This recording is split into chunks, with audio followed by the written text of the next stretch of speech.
Hey guys, so today we're making some Mexican street corn salad with chicken. Please make sure you like, share, comment, and subscribe. Let's get started with the recipe. So I'm going to start by grilling some boneless, skinless chicken breast, or you can use chicken thighs.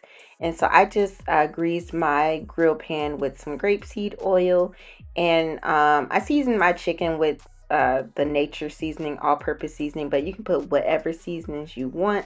This was inspired by a recipe I saw on Instagram, and so they had other seasonings that they put on their chicken, so I can list that in the description box below if you just want an idea of what kinds of seasonings to put on there. But you want to make sure that you cook your chicken until it reaches 165 degrees Fahrenheit internal temperature, and you want to make sure that you let it rest so it don't get dry.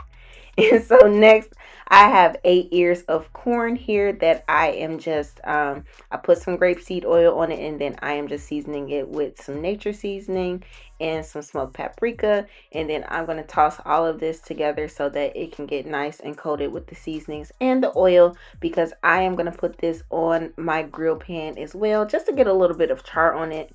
And if you don't want to do this step, you can definitely use some frozen corn.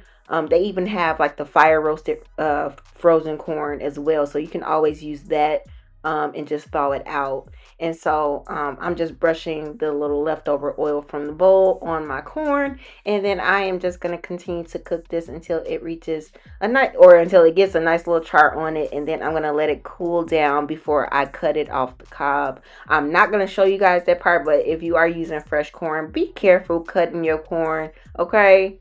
Because we don't need y'all cutting y'all fingers up. But anyway, I'm going to take my corn off the grill and put it to the side. I am going to use all 8 ears of corn.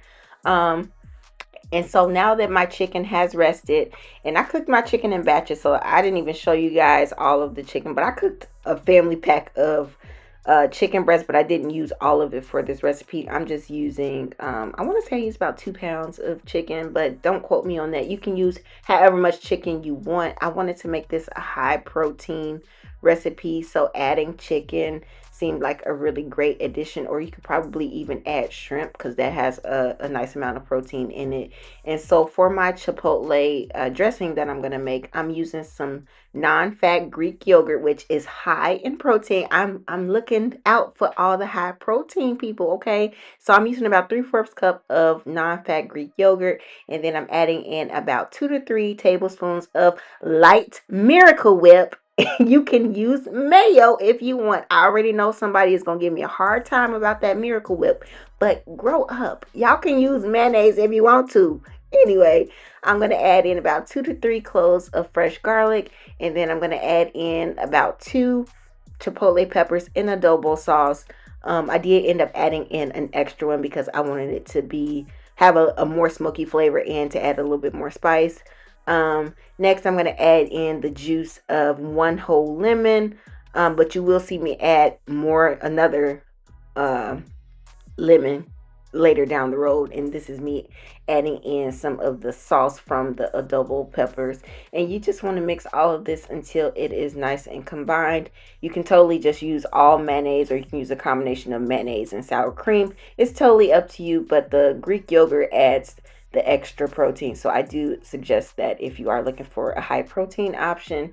And so I just added in the juice of another lemon, so that's a total of the juice of 2 whole lemons, but it will definitely vary based on how much you're making. And so I just have 1 bell pepper, 1 jalapeno, I have 1 small red onion, some green onions, and I have a little bit of fresh parsley. I'm using parsley because I didn't have cilantro, but you can use cilantro for more of to get that more Mexican cuisine type of taste. And so I'm adding in my corn, and then I'm adding in 1 avocado. The recipe initially said 2, but I only had 1 in my refrigerator, so that's what I'm using.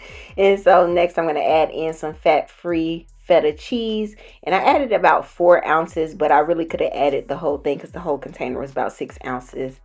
You can also substitute the feta and use queso fresco if you would like that instead. And so I'm just going to mix this up, And then I'm going to season it with a little bit of ground cumin, a little bit of ground coriander. Since I didn't have fresh cilantro, I'm just going to use the ground coriander to get some of that flavor. And you want to make sure you taste your food as you go. Because again, I don't care what seasonings you use. Just make sure your food is not bland, people, okay? And so I added in that extra chipotle pepper as well as more green onions. And then I'm just going to continue to mix this up until it is nice and combined. Um, and this is the finished product, loaded with lots of chicken, lots of fresh vegetables. You can even add black beans to this if you want to, but this is a really great spring and summer recipe, perfect for Cinco de Mayo. It has kind of like a Mexican feel to it. I hope you guys enjoyed this recipe. Please make sure you like, share, comment, and subscribe. See you next time. Bye.